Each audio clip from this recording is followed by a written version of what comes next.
იყო და არა იყო რა. იყო ერთი გლეხი. ცოლის მეტი არავინ ჰყავდა. ერთხელ ეს გლეხი მინდორში წავიდა სამუშაოდ. გზაზე პანტის ძირში დათვი ნახა. იმუხეიროს იმდენი პანტა ეჭამა, იმდენი, ვეღარ ინელებდა და იქვე ხის ძირში გორავდა. გლეხს სიცილი წასკდა. დათვმა უთხრა: არავისთან გამამხილო, თორემ შეგჭამო. გლეხმა პირობა მისცა არ გაგამხელო. დათვი მაინც არენდო. საღამოს გლეხი შინ რომ წავიდა, ისიც ათქა და უკან დაედევნა. გლეხი სახლში შევიდა. დათვი კი სახლის ყურეს ამოეფარა და ცოლქმრის ლაპარაკს ყური მიუგდო. გლეხი დათვის ამბავს მოუყვა და ცოლი ბევრი აცინა. დათვმა ყველაფერი გაიგონა, იწინა, წავიდა და გლეხის ნახნავში ჩაწვა. მეორე დღეს გლეხი ისევ წავიდა მინდორში. ის იყო ხნა უნდა დაეწყო, რომ კვალში ჩაწოლილი დათვი დაინახა. წამოდგა დათვი და დაუძახა: ადრე გამოხნავ, ადრე გამოგხრავ, გვიან გამოხნავ, გვიან გამოგხრავო. გლეხი შეშინდა. გამოვიდა გზაზე და დაღონებული დაჯდა. შუა დღეზე ცოლმა სადილი მოუტანა. ერთი კარგად შემწვარი ქათამი, 3 ხაჭაპური და 1 დოქი ღვინო.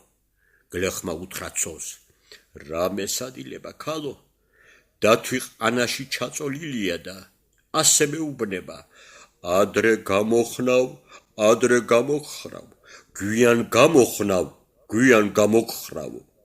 ცოლმა უთხრა: რათა უშავე მაგის ფასიო? წუხელის რომ ამბავი გითხარი, იმისთვის მექადნებაო. ამ დროს სად იყო და სად არა, იქვე ახლოს მელია გაჩნდა. გლეხი რომ შეწუხებული დაინახა, კითხა: რამ დაგაღონაო? რაღარამ დამაღონა.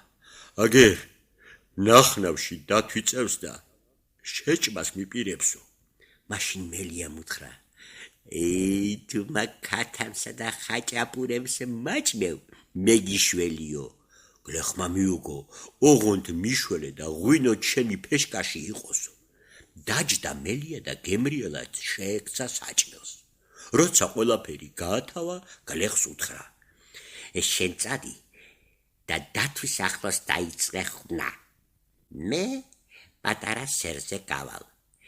იქიდან დაგიძახებ და შენ პასუხი გამეციო. გლეხმა ხნა დაიწყო.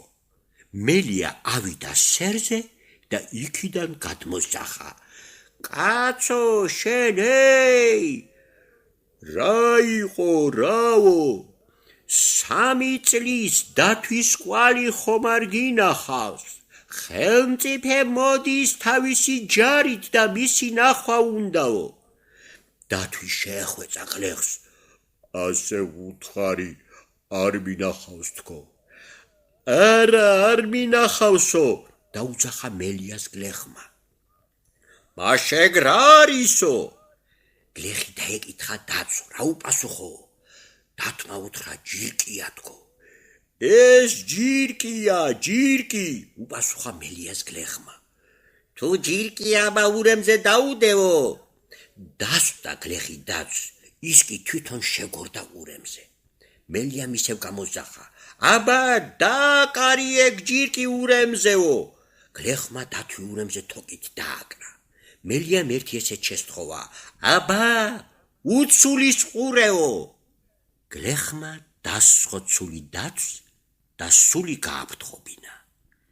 მელიამ და გლეხმა ბევრი იცინეს. გლეხმა დათვის ხორცი ხორცად გაყიდა, ქონი ქონად მოიხმარა და ტყავი კიდევ ტყავად. ჭირი იქა, ლხინი აქა, ქადო იქა, ფქვილი